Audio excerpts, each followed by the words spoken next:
there isn't anything that even remotely comes close to the cost per impression that a truck wrap will bring. So think about how much it costs to rent a billboard for a month and how many impressions that will deliver versus a truck wrap that has a 5-year life expectancy and how many impressions that will generate over the course of its lifetime.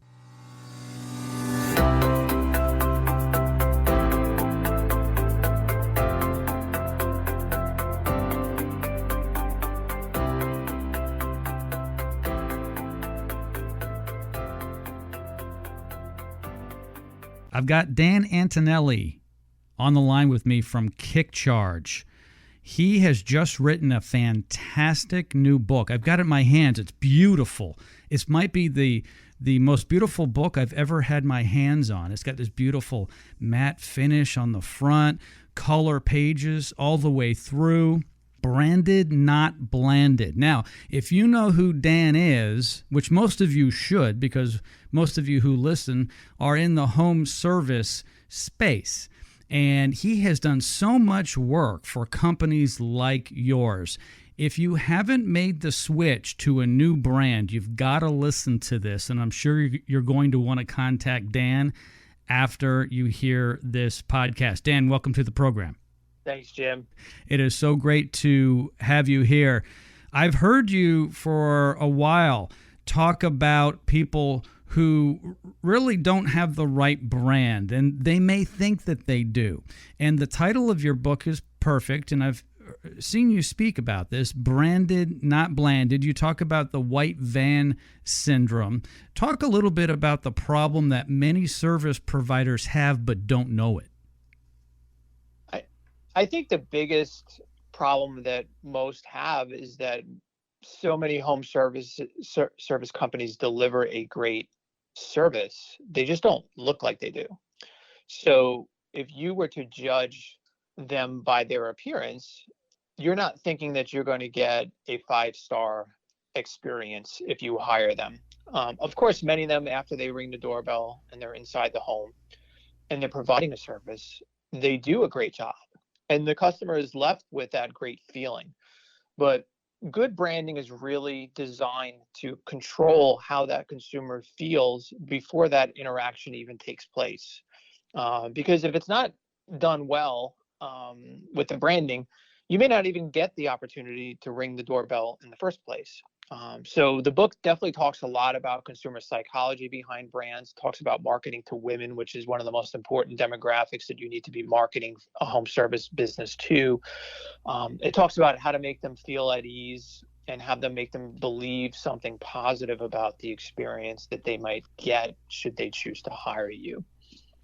Dan, it's so important how you project yourself, your brand, whether it's you coming to the front door in a uniform, and the uniform might be just a nice pair of jeans or khakis with a logoed shirt and an ID badge. But it goes much further than that. It goes to what your website looks like, to your vehicles, to all of your branding. And I love what you guys do over at KickCharge because you look at what the company does. So you just don't create something. I know you go through a process, and you and I haven't talked about this before, but I know you go through a process where you immerse yourself into the company, you understand it. And of course, I know that you understand the industry that company is in that you're trying to help. And you formulate this new brand. Sometimes you come up with mascots and some other great branding, and it's always superb. And I know a lot of your clients, and some of your clients are my clients, they say Dan and his team got it right. And at first I wasn't so sure, but he got it right. So talk a little bit about the process of what you guys do when you take on that project at first. What's the process? Yeah, absolutely. We certainly start the process by talking about the goals, talking about where that company is looking to go, what they want to be perceived as. We also ask questions about how they stand in the market, whether they're more a premium service provider, really, striving to get higher average tickets, trying to really look more professional, or if they're kind of middle in the road currently. And then we want to look at what is actually happening in the competitive space. So, who are the brands that you typically compete against? We research what those brands look like, what color schemes those brands use, what genres perhaps those brands are in, obviously what their trucks look like as well. And then we come up with a game plan as far as how can we do something that is different in this market, that is unique, and that is disruptive. And certainly disruptive branding is talked a lot about in the book as far as what that really means. But the idea is to try to do something different than what everyone else is doing. And to your point earlier, when you say about, the customers, not at first knowing if what we were providing was the right solution for them. And then, of course, trusting us and going ahead and doing it and then experiencing it and realizing that it was the right move for them. It's very challenging for any owner to really want to zig when everyone else is zagging. Okay. So, it's very comfortable to create a brand for someone that looks similar to what all their competitors are doing. Like, that's comfortable because I know this is what everyone else is doing. That feels really second nature to me. And I'm coming in and I'm saying, listen, all these people are doing it this way. We're going to do it the opposite way. We're going to do something that doesn't even feel like it's in the right realm of these other companies. And so that takes guts. That takes a good amount of trust as well. And I respect that. Like, I understand that that's a challenge for some owners because they're very used to seeing things done a certain way, even the way their own brand has been communicated over the years. And I'm coming in and I'm saying, listen, everyone's going in this direction. We're going to go in the opposite direction, because I don't want their brand to be confused with anything else that consumer has seen before. I don't want them to think that brand is perhaps similar to something that they've seen before in that very marketplace. That's one of the reasons why color is so important. That's one of the reasons why the approach is so critical. So if you go into a market and there's 5 vans and 4 out of the 5 are red, white, and blue, well, then we're not going to put another red, white, and blue van in that particular market because I can't own that color scheme. So looking at those opportunities is part of the process. So you identify what is happening in that market. And the irony of that, Jim, is honestly some of these companies that they're competing against, they may be huge companies, right? They may be, so much larger than the company we're rebranding. And yet that huge company has weak branding. They're complacent. They've been using the same branding for a long time. They're not going to change. And that's great for us. Like, I love those opportunities because I know that they're not doing anything innovative. They're just, they're blanded. That's what they are. And so what do the bigger companies that are blanded need to do? Well, they need to spend more on their marketing because it's not disruptive. So I think we probably work with a lot of smaller companies whose marketing budgets aren't nearly what the big competitors are. And we get their marketing to just work a lot smarter, a lot harder, and make it go further. So we love it when our clients are spending less than 5% of revenue. That's generally where we want most of our clients to live. And we've definitely seen that to be more common as far as how much they actually need to spend on their marketing spends compared to these larger companies. So the bottom line, Jim, you can spend your way out of a shitty brand. Like, you just need to spend more money. Like, it's just going to cost more money. And I just look at it and saying, my clients don't have the luxury to spend their way out of a crappy brand. We want them to have a brand that doesn't need a ton of money to support it. And the way you can do it is just build a great brand. Yeah. And Dan, that's what I love about what you guys do at KickCharge, because you can, for not a lot of money, and at first some people might say, well, gosh, that's a huge investment, but that's just the thing. It's an investment, guys.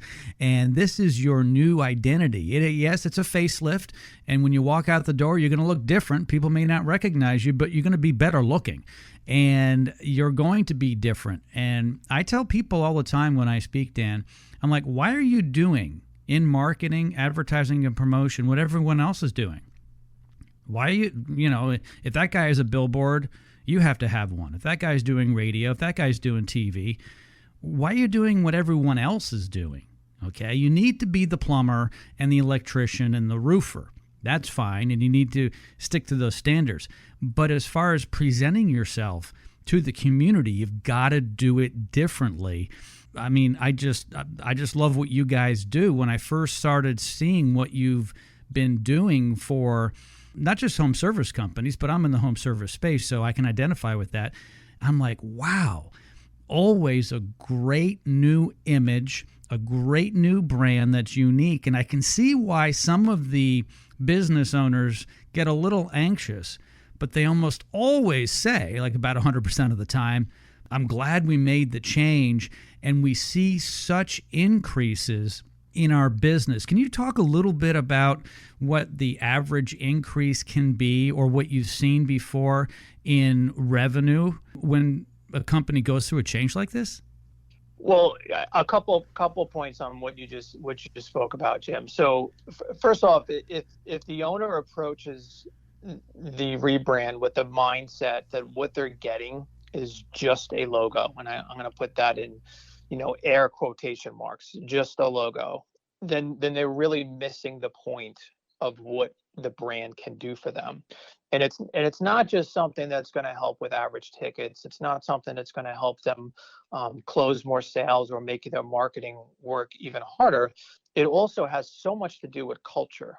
And I think that is sometimes the biggest surprise that owners experience after the rebrand, is how the rebrand affects culture. And most people don't come to us and say, hey, Dan, we want to rebrand because we want to make it a better culture at our workplace. And that's really not what they come to us for, but it becomes one of the benefits of the rebranding. And you hear so many companies talk about the challenges of recruitment, and they say, Dan, we can't get anybody to work for us. No one wants to work for us. It's so hard to find employees, et cetera. And then you look at their brands, and you look at their trucks and the uniforms, and how they basically project who they are to the community. And a lot of times it's no shock why they can't recruit, because it doesn't look like a place that people want to work for. And so, those are just some of the hidden benefits that come with that rebrand. And I think, you see the crazy results as far as ROI. I mean, we have a page on our website that has probably 40 or 50 examples of ROI in terms of revenue prior to rebranding and revenue after rebranding. And most of them, within 2 years are at least 100% increase in revenue after rebranding. Some of them are a lot more. Some of them have lower numbers, like there's a company that has, it says only 45%, but it went from, something like 10 million to 15 million. So it doesn't actually sound as impressive but when you think it added $5 million worth of revenue in 2 years, it's an impressive number too. So Tommy Mello's, as an example, was $30 million before we rebranded him. And I think it's 24 months later or 36 months later, and I think he's over 100 million at this point. So, I mean, that's a 300% increase or 300 plus, but Tommy's just another, just great example of someone who didn't look at what he was doing and say, hey, I'm at $30 million and there's no way I would ever rebrand because everyone knows who I am. And instead, he knew it wasn't a great brand. He knew it was affecting recruitment and his marketing spend, his culture. It's been a very significant change in environment. And again, just Tommy's not a guy that's very complacent. So, those are definitely some of the hallmarks we see of some of the most successful entrepreneurs that we work with, is that these are guys that are not complacent. These are guys that are not just sitting around and saying, hey, everything we're doing today is good enough for tomorrow and we should never change because it's working. And that's the thing is, it's everything, all their success is great, but it's been success in spite of poor branding, not because of it. So I look at those companies and I see such opportunity because I'm like, wow, these guys are doing well with this really poor brand. Imagine what they could do if they really had the right tools. And so we love those opportunities of working with companies that provide great service. They have a good environment. They treat their employees right. They do everything right after they ring the doorbell. Now I just have to match up how they look with the reality of what they actually provide, and then it's like a home run. I mean, that's the ideal scenario, is you make them look as good as what they actually provide. Dan, as you speak, I can't help but compare this to how someone might be a really nice person, but they don't present themselves well in public. So let's say they were looking for a date. They're a really nice person. They'd be a great mate, but they just don't look good. You know, they need to brush their hair, brush their teeth, put on some nice clothing, and get rid of that beater car and drive something respectable, because that says a lot about you, right? The car you drive says a lot about you. 100%. That box 100%. Truck and that van and that work truck says a lot about you and your identity at your company, your uniform, your website, everything. Yeah. And so what I really like about what you said a few moments ago, and it hit home, and I didn't think about it before, and that is the company culture. Do I want to work here? And I'm working here. We have a change in our branding, and I feel better about working here. I didn't think about that extra benefit there. That's just amazing. Yeah, 100%. And to your earlier point too about perceptions, right? If you think about really what all branding is really trying to do is all branding does is basically try and control perceptions. It tries to control image, and so the consumers come to the table with an inherent set of bias.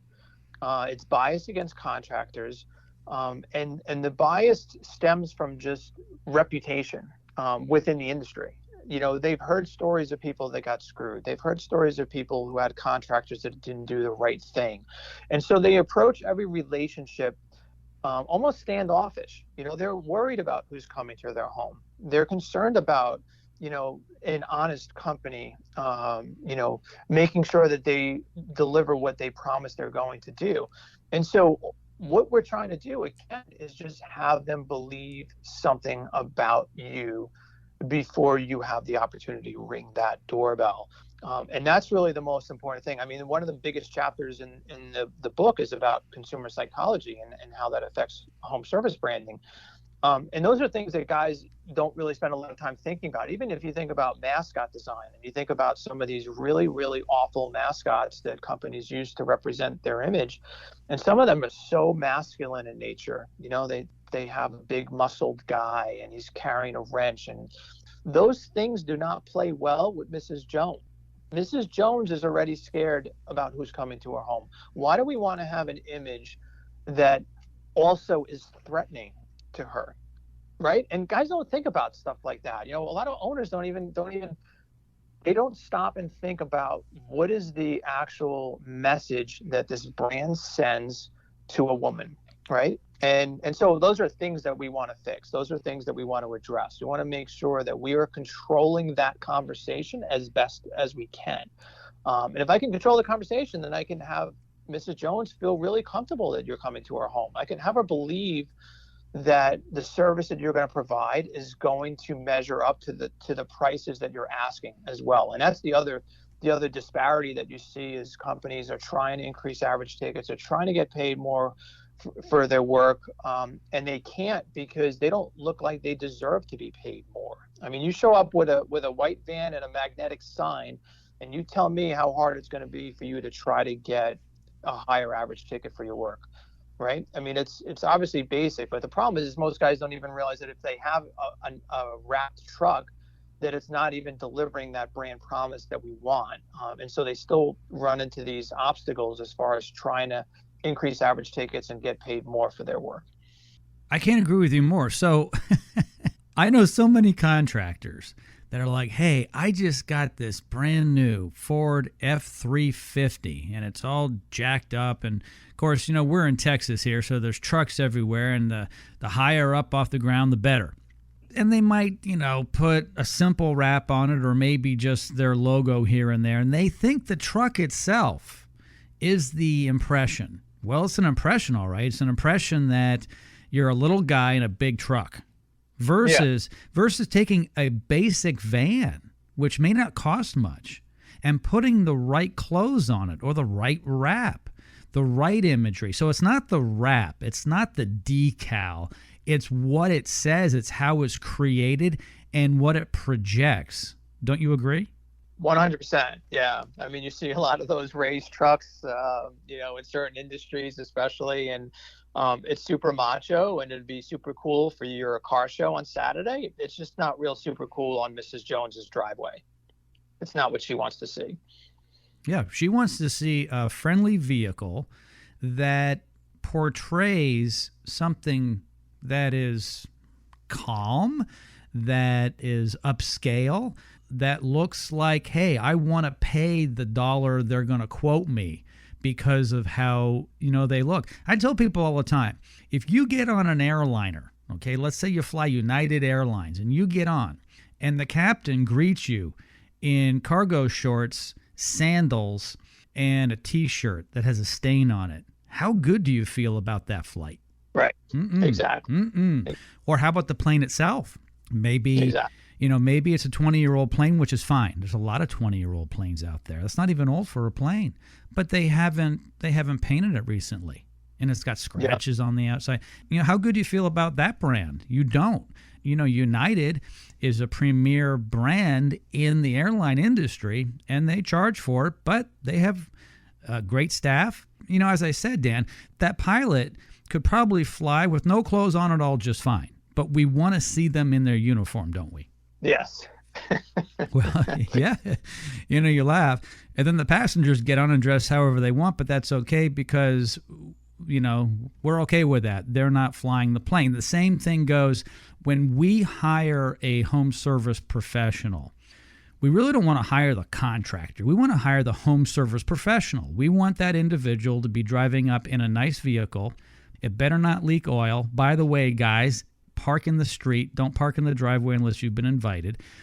Wear a nice shirt, be clean shaven, just be put together because people are making an impression. They may not even let you in the front door after they see you if you're not looking good. And certainly, as Dan said, you can't charge top dollar. 100%. The white van syndrome. Why is it that everybody gets a white van and puts their decal on it or a magnet? What's that all about? It's the standard color, right? It's the white van. It's always white. It's not red or blue. It's white. Yeah, it's a van, and I can't really explain that phenomena. I would just say again, it's just lack of information, lack of understanding about how to leverage that canvas. If you think about the cost per impression on a truck wrap versus cost per impression of any other media, like billboards, for example, or even obviously online, there isn't anything that even remotely comes close to the cost per impression that a truck wrap will bring versus any of those other things. Think about how much it costs to rent a billboard for a month and how many impressions that will deliver versus a truck wrap that has a 5-year life expectancy and how many impressions that will generate over the course of its lifetime. So dollar for dollar, there isn't a more effective medium to invest in. The problem is that most people that invest in it are getting something that is not properly designed, not properly branded, and is not going to deliver the ROI that we'd like it to because it's ineffectively composed. So, the biggest challenge with truck wraps in general is you're not going to be able to design an effective truck wrap without an effective brand. And that's why so many out on the road today are essentially, marketing failures from that perspective because they do not function well for the environment. They were never designed properly to begin with. And again, they're not delivering brand promise. So if your logo is weak, your truck wrap isn't suddenly going to be strong. Let's put it that way. Absolutely. I totally agree. I've gotten to know you pretty well over the past few months, and I can tell that certain things make you cringe on social media, for instance. Someone will put up an image and say, what do you think of, of this new look we may go with? I can tell already what Dan's going to think. Yeah. I know what you're looking for already. You're like, oh. And then you chime in, which is fair. And it's got to be tough when you're a leader in the industry. It's really got to be tough not to bite your tongue. And that's part of the reason why I wrote the book, because I said to myself, well, is it really their fault that they don't know that what they have is really not going to work or not going to be as effective as it could be? If you want to say, well, who's to blame for it? Like, what are the reasons for it? And you could look within the sign industry and you could say, well, there's a lot of blame that lands on their feet, because these are guys that are supposed to be professionals, that are supposed to know how to actually design effective truck wraps and things like that. But the reality is most of them, and there are some really good ones, but most of them really are in the business of printing something. They're not in the business of designing things, and they're certainly not in the business of designing brands. The fundamentals are just sometimes so severely lacking in terms of legibility, in terms of type choices, and how a brand should be designed for that medium. So I can't really blame the owner, because that would be like blaming the homeowner for not knowing what his load calc should be for his home. Okay. I don't know what my load calc should be. I don't know if I need a 16 SEER or a 12 SEER. That's not my job. Right. And it's just like, it's not the owner's job to know how to design an effective truck wrap. But I wrote the book really as something that I hoped would help some of these owners. Right. So, I don't think there's a book that exists that really deals with this topic specifically for the home service industry. At least I'm not aware of one, if there is. So I said, even when those posts come up, Jim, like, I'm sort of excited, and it's not because I'm going to get rich selling books, because believe me, I don't think I'll ever recoup the cost of writing a book. But it's more so that maybe I can help somebody not waste $5,000 on a truck wrap that is basically destined to fail. Destined to not deliver what it's supposed to do. And so if I can direct someone to, read the book and understand how this is supposed to work, they'll be better educated on the process. Even if they, not everyone can use KickCharge, and that's fine. But if I can help the industry as a whole elevate themselves and help make their brands more professional and learn what it takes to build a more professional image, then that's my legacy. That's why I'm doing this, if that makes sense. No, absolutely. Branded, not blanded. Dan Antonelli is the author from KickCharge Creative in New Jersey, and he's going to be making his rounds this fall. You might be able to see him at events like Vertical Track, and I think you're also going out to Vegas soon as well, and you'll be signing books at those events. Correct. Yeah, I'll be at Service Rocket in Vegas on the 20th of October, and I'll actually be speaking at Service Roundtable in Tampa on Wednesday the 19th, I think, or the 18th for Service World. So, yeah, it's going to be a busy couple of weeks. Yeah, and Vertical Track, October 12th through 14th. I'll be there as well, and you can meet Dan, go there, and get registered, by the way, and pick up one of his books, and he'll sign it for you. You can also, in this podcast, there is a link, and you can order the book directly from this podcast, or you can simply go to Amazon and get the book there. Where else can they get the book, Dan? They can get it from me directly. It's kickcharge.com/books. There's a link to buy the book directly from me. It's a little bit cheaper than it is on Amazon, and plus you'll get my amazing signature on the book, which is sure to be worth hundreds, I'm sure, very soon. Well, I do have one with your signature on it, and I'm going to be putting in a glass case after we do the podcast. This really is, it's a substantial book. What I mean by that is, because it is glossy color, it's kind of a heavy book. It has heft. So that's what I mean by substantial. It's nice. It's an easy read. The lettering is of good size. The font size is great. Lots of colors, lots of cool graphics. It is certainly, it's almost like a catalog as well. So if you want to get some ideas, go through the book and take a look at what Dan has done for a lot of home service companies. You'll get some ideas. And I'm sure this happens, Dan, where someone says, I've seen what you've done for Tommy Mello, and I've seen what you've done for this guy and that gal. Can we do something along those lines?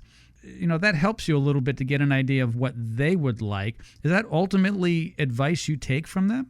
Yeah, 100%. 100%.